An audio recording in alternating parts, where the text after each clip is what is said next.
Hello, it's me, Christine. Welcome to my little crime corner. We are back in Phoenix, Arizona today. Unfortunately, we are not here for leisure. We are here on business. In the early morning hours of June 8th, 1992, a dumpster diver was going through a dumpster behind a building and pulled out a large, odd-shaped garbage bag. It was cumbersome and pretty heavy, and once he eventually got it outside the dumpster and opened it, he made a very disturbing discovery. In the bag, he found a severed human leg. The police were called, and homicide detectives rushed to the scene. They knew that the leg had belonged to a male victim, but there wasn't any clothing or anything else in the bag. Because of this, they really didn't have much to go on. When questioned by police, the garbage collector responsible for this dumpster in particular told them that he had emptied it just 1 hour before this gruesome discovery was made. This might indicate that whoever had tried to dispose of the leg might not have known the garbage collector's schedule, since they were counting on the fact that the contents of the dumpster would have been removed before someone would find what they left. The garbage collector did mention that the dumpster was not in the place that he had left it, and that someone had obviously pushed it back several feet. Detectives' biggest fear at this point was that if they only found his leg here, other parts of him might have been scattered around the city, all in different dumpsters. They had to act fast because they knew the window was narrowing by the minute. They then set up a perimeter and checked every dumpster within a 5-mile radius from where the leg was found, hoping that they would find more body parts and that it wasn't too late. Their intention was to get any evidence that would help them find out who this man was. They hoped that they would be able to collect and compare fingerprints or dental records to compare to their known missing persons cases at the time. Unfortunately, they did not find anything. During the leg's autopsy, the medical examiner did confirm that this leg did in fact belong to a man who was Caucasian and estimated to be in his 30s to 40s. There was no blood in the leg, which would have indicated a lack of blood flow, meaning that this man had been deceased for a period of time before his leg had been removed. The medical examiner also found evidence of scarring on the knee, which would have been consistent with someone who had experienced some type of trauma or had some type of surgery, like knee replacement surgery or a corrective surgery after an accident. At first, police were like, great, he had some type of identifying factor that would hopefully point them closer towards his identity. An anthropologist had measured the man's femur and, based on its length, had estimated the victim as being 6 feet tall. Police thought that with the victim's suspected height and the fact that he had knee surgery, this would be an easy case to solve. This, unfortunately, was not the case, as a scar like this is one of the most common after effects of knee surgery, and there would be no way to differentiate the scar from one person to another. This man's death did not point to an accident or natural causes. Obviously, this was clearly done intentionally.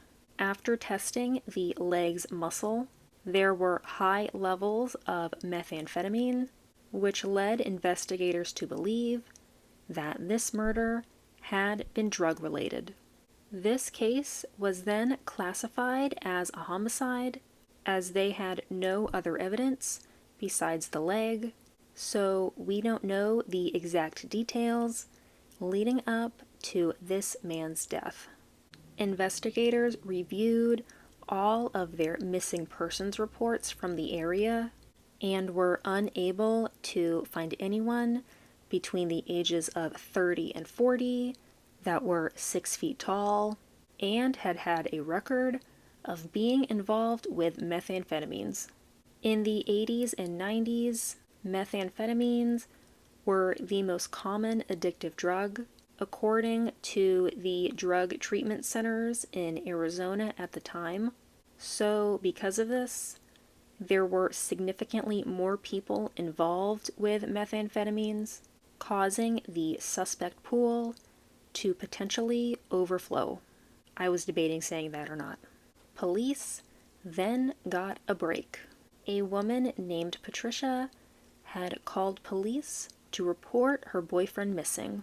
His name was Norman Kloss, and he was a local methamphetamine dealer. She said he had left home and hadn't returned for several days, and he hadn't called. This was concerning to her, as Norman would frequently go out of town, but he always called. This time, she hadn't heard a peep.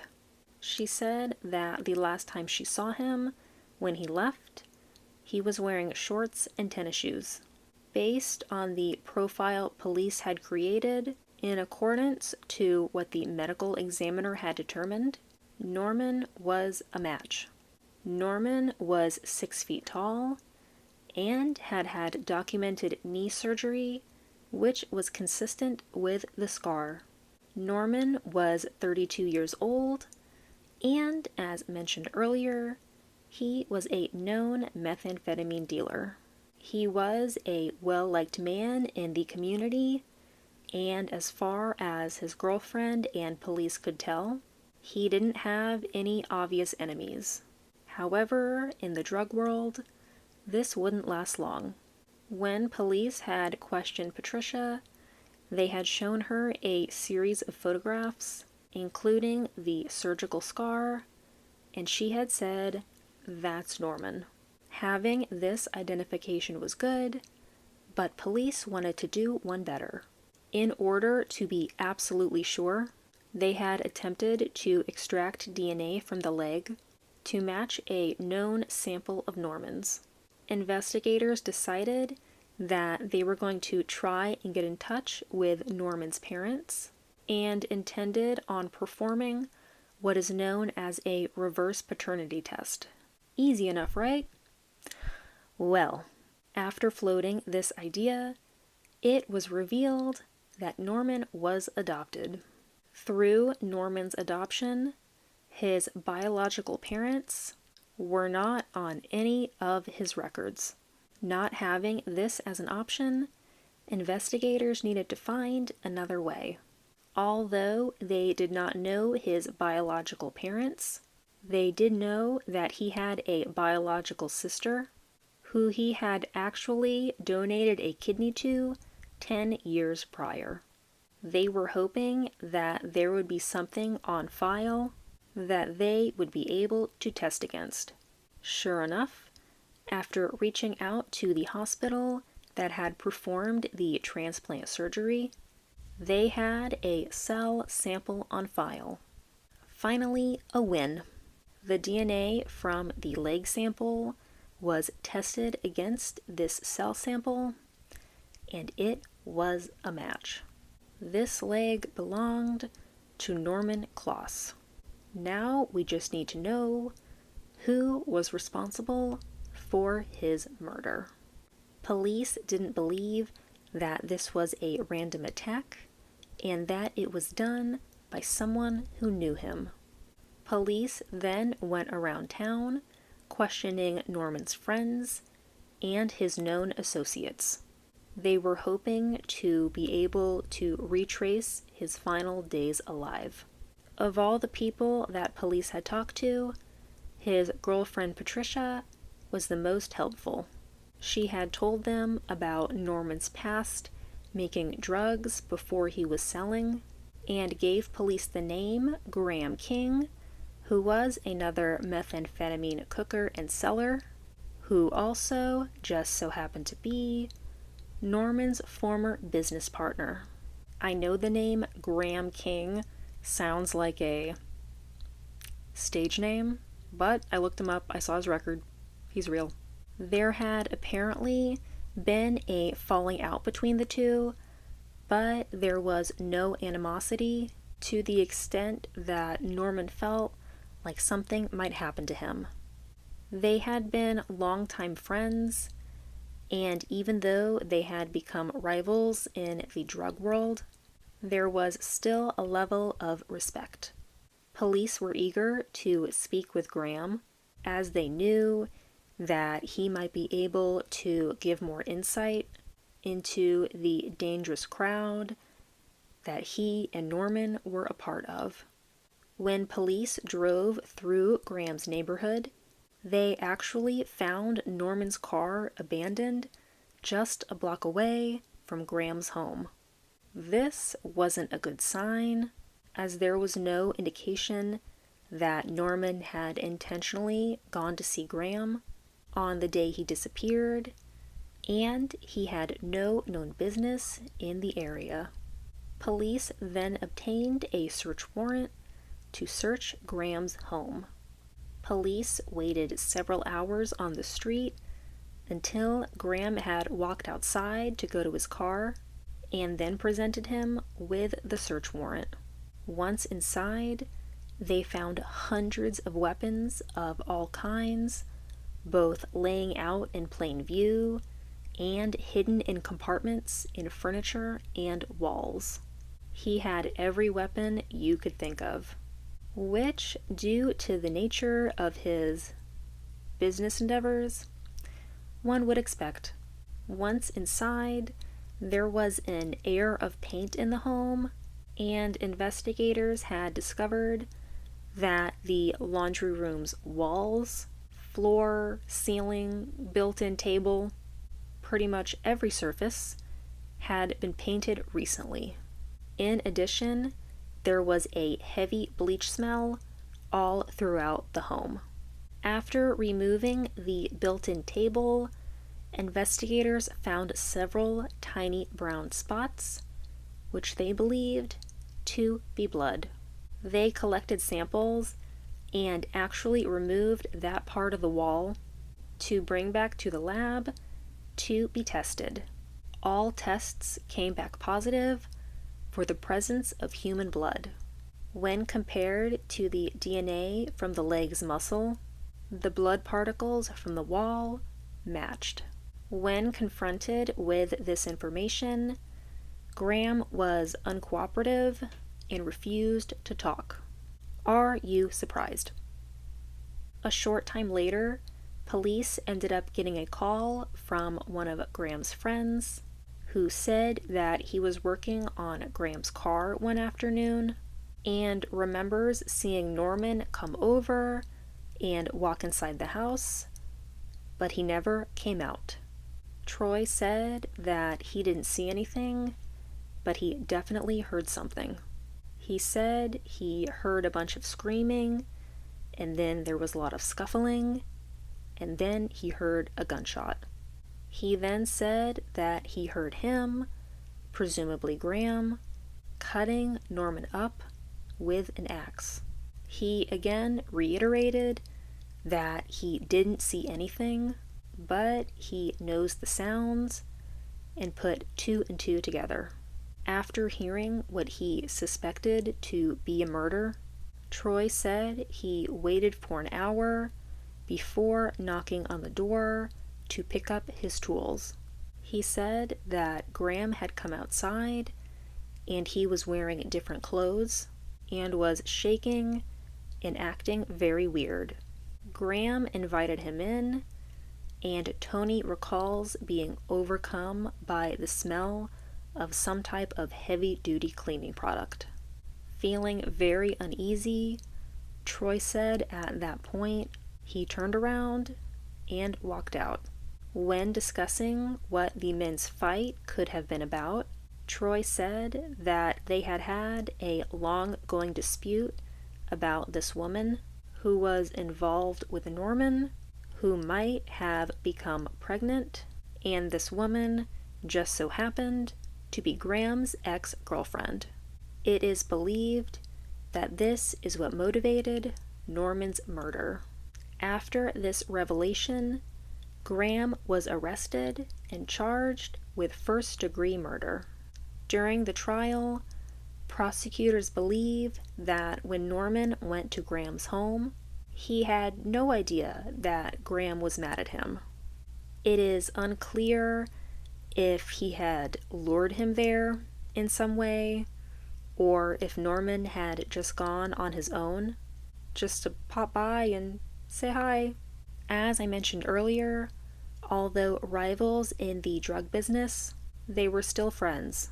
It is believed that at one point they just began to argue, and it had only escalated from there.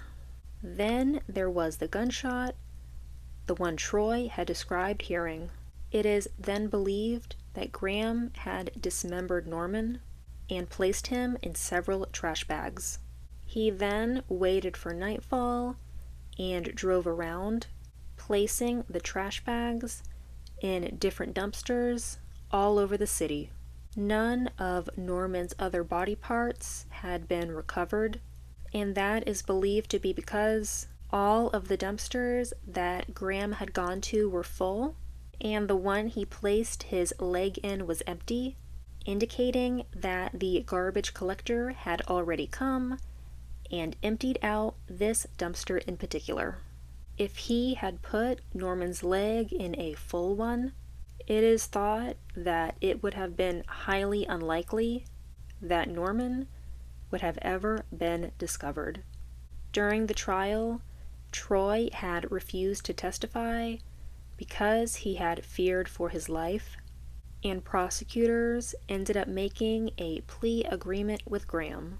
Graham had pled guilty to second-degree murder, which carried a sentence of 20 years in a maximum security prison. Otherwise, Graham's case would have gone to trial, and he would have risked the jury finding him guilty and possibly getting the death penalty. I definitely think he got off easy. Although Troy was afraid to testify, he was really instrumental in this case and provided police with an accurate timeline of events and corroborated their suspicions. Despite all the evidence showing that Norman had been deceased for a period before his leg had been removed, Patricia refuses to believe that he is dead.